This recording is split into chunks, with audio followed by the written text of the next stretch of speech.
Representatives of over 100 species filled the amphitheater, their forms as diverse as the stars they governed: gelatinous blobs, towering insectoids, crystalline beings, and humanoids adorned in shimmering fabrics. At the center of the chamber stood Commander Ava Hayes, flanked by Dr. Lee Wei and Lieutenant Marcus Ortega. Unlike their alien counterparts, the humans wore understated uniforms, devoid of ornamentation. Yet their presence radiated quiet confidence, a stark contrast to the opulent display of the other species. Ambassador Crix of the Centaurian Empire, a towering crystalline figure whose every movement refracted light like a living prism, addressed the assembly. His voice carried the smooth arrogance of a species that had never faced significant defeat. "And now we come to the humans," he began, his tone dripping with condescension. "A species so new to the galactic stage that they still rely on primitive physical armor instead of embracing the elegance of energy shields." Scattered murmurs of amusement rippled through the chamber. Crix turned his glowing eyes to Commander Hayes. "Tell us, Commander, why does your species cling to outdated technology?" Hayes met his gaze with an unflinching stare. "Because our outdated technology doesn't fail under pressure." A ripple of surprise silenced the murmurs. Hayes took a step forward, her voice calm but unyielding. "Energy shields are impressive in controlled environments, but when overwhelmed, they collapse entirely. Our adaptive armor doesn't collapse. It absorbs, adapts, and strengthens." The chamber erupted into a cacophony of disbelief and derision. Delegates exchanged incredulous glances, their expressions ranging from amusement to outright disdain. Ambassador Crix raised a crystalline hand, silencing the noise. "You claim your adaptive armor is superior to shields perfected over millennia. How convenient that we have only your word." Dr. Lee Wei stepped forward, carrying a small rectangular device. "Words are cheap, Ambassador. Proof isn't." Placing the device on the floor, Lee activated it with a simple command. A holographic drone materialized, armed with a plasma cannon. With a tap on his datapad, the drone fired. A searing beam of energy struck the rectangular module, but instead of disintegrating, the module shimmered, absorbed the energy, and emitted a faint hum as it redistributed the impact. The chamber fell silent. Dr. Wei straightened, his tone matter-of-fact. "Our armor doesn't just resist damage, it learns from it." Ambassador Crix's crystalline form dimmed momentarily, a sign of annoyance. "A laboratory trick," he scoffed. "But real battles are not fought in controlled conditions. Let us see how your armor fares in the chaos of war." Hayes seized the moment. "Then let's put it to the test. Humanity will participate in the Galactic Wargames." Crix's smile returned, sharper now. "Very well. But don't expect mercy when your armor fails." The Resolute, Earth's flagship, cut through the void like a blade of light. Its hull, an intricate weave of adaptive armor plating, shimmered faintly under the distant glow of Oris Tau's artificial star. Inside the command deck, Commander Ava Hayes stood at the observation window, her reflection superimposed against the backdrop of endless space. "This is a gamble," Lieutenant Marcus Ortega said, leaning against a nearby console. His voice carried the easy confidence of a man who thrived under pressure, but his furrowed brow betrayed his concern. "The war games aren't just about testing tech. They're a spectacle. The deck will be stacked against us." Ava didn't turn. "Good. Humanity's greatest victories have always come when the odds were against us." Marcus chuckled. "That's one way to spin it." Behind them, the doors hissed open, and Dr. Lee Wei entered, carrying a datapad cluttered with schematics. He adjusted his glasses and cleared his throat. "The armor modules are fully calibrated," he said. "Ground units and fleet systems are synced. Everything is ready."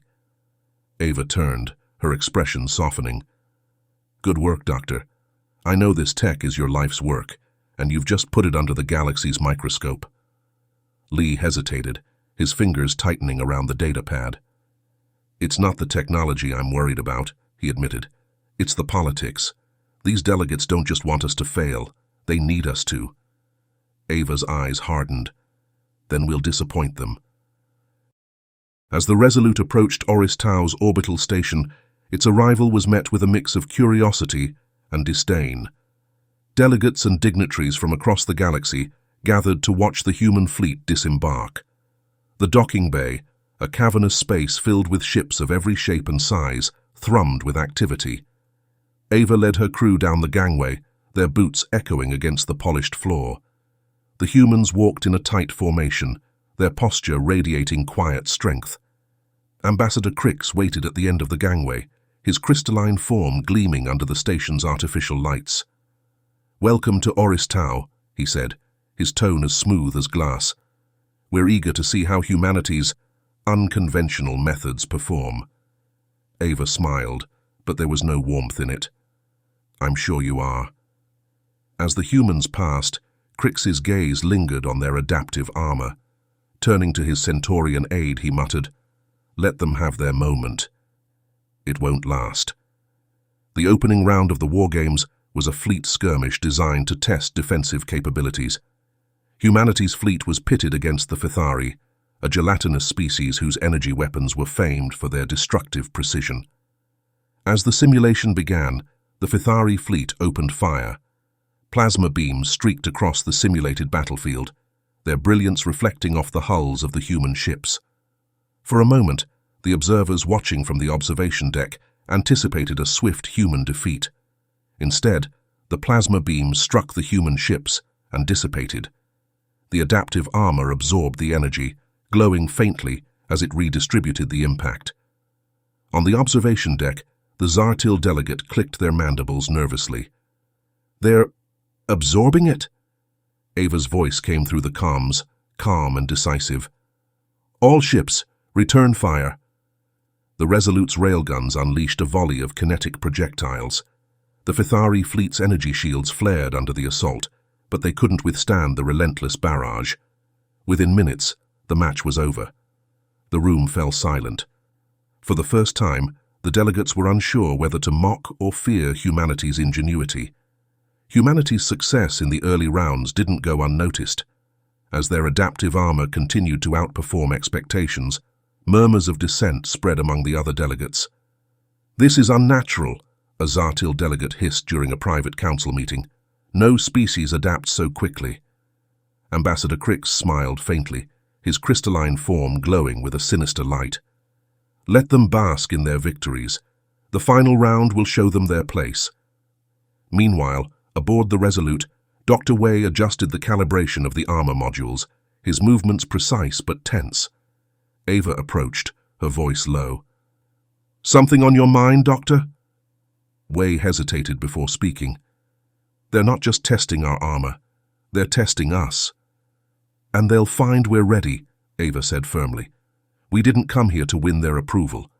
We came to show them what humanity is capable of." The final round of the Wargames was a massive free-for-all, designed to simulate the chaos of interstellar conflict. Humanity's fleet was vastly outnumbered, and the Centaurians took full advantage, targeting the humans with ruthless precision. "They're singling us out," Marcus said, his voice tight over the comms. "Of course they are," Ava replied. "They're afraid." "Dr. Wei, status?" "The armor is holding," Wei reported, "but the Centaurians are coordinating their attacks to overwhelm it. They're learning." Ava's eyes narrowed. "So are we." As the Centaurian fleet closed in, the Resolute executed a daring maneuver, drawing the enemy into a narrow asteroid field. The adaptive armor absorbed impacts from stray debris, while the Centaurians' shields struggled to maintain integrity. "Let's show them why we don't need shields," Ava said. "Fire everything." The Argon Nebula glowed like a swirling tapestry of emerald and sapphire, its vast expanse dotted with asteroid clusters and charged with unpredictable energy fields. The Galactic Wargames, staged in this chaotic theater, were a spectacle designed to test the limits of every participating fleet. For humanity, it was also a battlefield where the stakes were higher than ever. On board the Resolute, Commander Ava Hayes stood at the center of the command deck, her eyes fixed on the holographic display that dominated the room. The tactical interface rendered the battlefield in sharp detail, fleets represented by glowing markers, their movements tracked in real time against the nebula's shifting currents. Lieutenant Marcus Ortega leaned over a console, his brow furrowed as he scanned the incoming telemetry. "They've put us right on the edge of an asteroid field. If that's not a setup, I don't know what is." "They want to pin us," Ava said calmly. Her voice carried the weight of authority, her tone unshaken. "If we move into open space, we'll be surrounded. If we stay here, the field limits our mobility." "Classic opening trap," Marcus muttered. "What's the play?" Dr. Li Wei stepped into the room, his tablet clutched tightly in his hands. "The adaptive armor will hold," he said, though his tone betrayed a trace of anxiety. "The asteroid field might actually work in our favor. The armor can absorb small impacts, and the debris could give us cover." Ava nodded. "Exactly. We use the terrain. Marcus, plot a course deeper into the field. Let them think we're running." The first enemy fleet to engage was Centaurian, led by none other than Ambassador Crix himself. His flagship, the luminal spear, was a marvel of engineering, its massive energy shields glowing with an almost divine radiance. Behind it, a phalanx of sleek cruisers moved in perfect formation, their plasma cannons charged and ready. "Centaurians incoming," Marcus announced. 3 cruisers moving to flank us, flagship holding back. "Classic Crix," Ava said with a faint smile. "He wants to break us before committing his big guns. Let's disappoint him. Dr. Wei, status?" "The armor's energy reserves are stable," Wei replied, his fingers dancing over his tablet. "We can take their opening volley without issue." "Good," Ava said. "All units, hold position. Let them make the first move." On the observation deck above the battlefield, alien delegates watched the human fleet with a mix of skepticism and curiosity. The Zartil delegate clicked its mandibles in amusement. "They're not even moving. Primitive species always freeze under pressure." But as the Centaurians unleashed their first barrage, the delegates' smug expressions faltered. Plasma beams rained down on the Resolute and its escorts, but instead of breaking apart, the human ships absorbed the impact. The adaptive armor shimmered, its surface glowing faintly as it redistributed the energy. "They're absorbing it?" the gelatinous Fithari delegate asked, their form quivering. Crix's crystalline form dimmed slightly, a flicker of irritation crossing his features. "A clever trick," he muttered, "but it won't last." On the Resolute, Ava watched the tactical display as the Centaurian cruisers advanced. "They're closing in for a pincer maneuver," Marcus said. "If we stay here, we're boxed in." "Perfect," Ava replied. "That's exactly what we want. Helm, take us deeper into the field." The human fleet moved into the asteroid field, their ships gliding between massive chunks of rock with precision. The Centaurians followed, their shields deflecting smaller impacts but faltering against the constant barrage of debris. Inside the luminal spear, Crix's frustration grew. "What are they doing?" he demanded. "They're cornering themselves." On board the Resolute, Ava smiled. "Marcus, are the railguns ready?" "Locked and loaded," Marcus confirmed. "Then fire," Ava said. The Resolute's railguns roared to life, unleashing a volley of kinetic projectiles. The first round struck a Centaurian cruiser, shattering its shields in a cascade of light. The second volley tore through its hull, sending the ship spiraling into an asteroid. The observation deck erupted in murmurs. "They're using physical projectiles," the Zartil delegate said, their tone incredulous. "Who uses projectiles in this age?" "Humans," the Fithari delegate replied softly. As the Centaurians fell back to regroup, another fleet entered the fray. The Zartil, known for their swarm tactics, deployed dozens of smaller, agile ships that moved like a school of fish, darting between asteroids with unnerving synchronicity. "They're fast," Marcus said, watching the tactical display. "Too fast for the railguns to track effectively." "They're counting on that," Ava said, "but speed means nothing if they can't land a hit. Dr. Wei, how's the armor holding up?" "So far, so good," Wei replied. "The Zartil's weapons are lighter than the Centaurians. The armor is adapting to their energy signatures." "Good," Ava said. "Hold fire. Let them close the circle." The Zartil ships swarmed around the human fleet, their weapons charging in unison. On the observation deck, the Zartil delegate clicked their mandibles in anticipation. They're finished now. But as the Zartil unleashed their attack, the adaptive armor reacted. The human ships absorbed the energy, then redirected it outward in a massive shockwave. The blast shattered the Zartil formation, sending ships spinning into the nebula's void. On the Resolute, Marcus let out a low whistle. Did we just weaponize their own attack? Way adjusted his glasses. Apparently, the armor's energy redistribution protocols are more versatile than I anticipated. Ava smirked. Make a note of that for the after-action report. For now, let's keep moving. As the human fleet regrouped, a new warning flashed across the tactical display. A massive energy signature appeared at the edge of the simulation. Crix's flagship, the Luminal Spear, deploying its secret weapon, the prototype Omniblast. Inside the observation deck, the delegates leaned forward in anticipation. Even the skeptical Zartil delegate seemed intrigued. It's over now, Crix said, his voice filled with confidence. Their primitive armor won't save them from this. On the Resolute, Marcus swore under his breath. That thing's charging fast. If it fires— It won't, Ava interrupted. Not if we're smart. Dr. Way, can the armor handle a direct hit? Way hesitated. In theory, yes, but it's never been tested against something of this magnitude. Then we'll test it now, Ava said. Helm, take us into the blast zone. Marcus turned to her, his eyes wide. You can't be serious. Trust me, Ava said. Dr. Way, prepare to reroute all absorbed energy into a counterattack.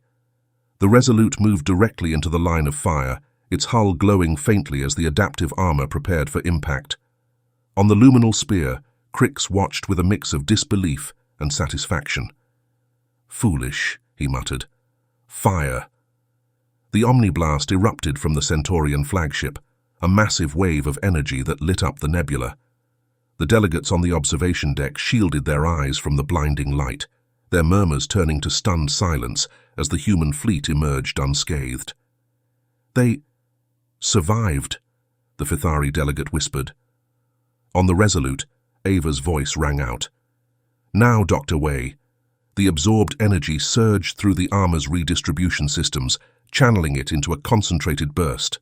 The counterattack struck the Luminal Spear with devastating force, shattering its shields and disabling its weapons. As the simulation ended, the battlefield fell silent.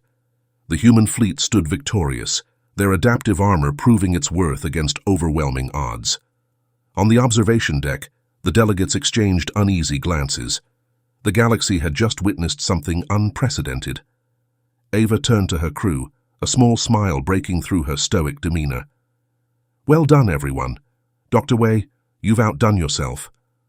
Way adjusted his glasses, his face flushed with equal parts relief and pride. I think we've made our point. But as the Resolute returned to Oris Tau, Ava knew the real battle was just beginning. Humanity had proven their technology, but they had also disrupted the galaxy's balance of power, and that was a dangerous game. The Galactic Council convened in an emergency session within hours of the Wargames' conclusion. The crystalline chamber on Oris Tau, once a place of measured debate, now echoed with raised voices and heated arguments. The delegates, representing dozens of species, were divided, some in awe of humanity's achievement, others openly hostile. Ambassador Crix of the Centaurian Empire stood at the center, his towering crystalline form glowing with an angry, pulsing light. This is an outrage, he declared, his voice sharp enough to slice through the uproar. Humanity's so-called adaptive armor is a destabilizing force. It undermines centuries of carefully crafted military balance. From her seat at the periphery, Commander Ava Hayes watched the spectacle unfold. Beside her, Dr. Li Wei fidgeted with his datapad, his unease evident. Lieutenant Marcus Ortega leaned closer, muttering under his breath. They're acting like we cheated. We didn't cheat, Ava replied evenly. We innovated. They don't like being reminded that their systems aren't as perfect as they think.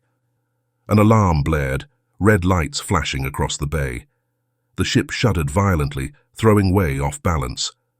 What the— On the bridge, Ava's voice cut through the chaos. "Status report." "Localized explosion in engineering," Marcus reported, his hands flying across the console. "It's not a system failure, it's sabotage." Ava's jaw tightened. "Lock down the ship. Find out who's responsible." The crew sprang into action, but it was clear that the saboteurs had planned their attack well. Several auxiliary systems were offline, and the Resolute's orbit began to destabilize. Worse, a Centaurian vessel loomed nearby, its presence a clear threat. "They're waiting for us to fail," Marcus said grimly. "If we lose orbit—" "We won't," Ava interrupted. "Dr. Way, can the armor handle atmospheric re-entry?" Way hesitated.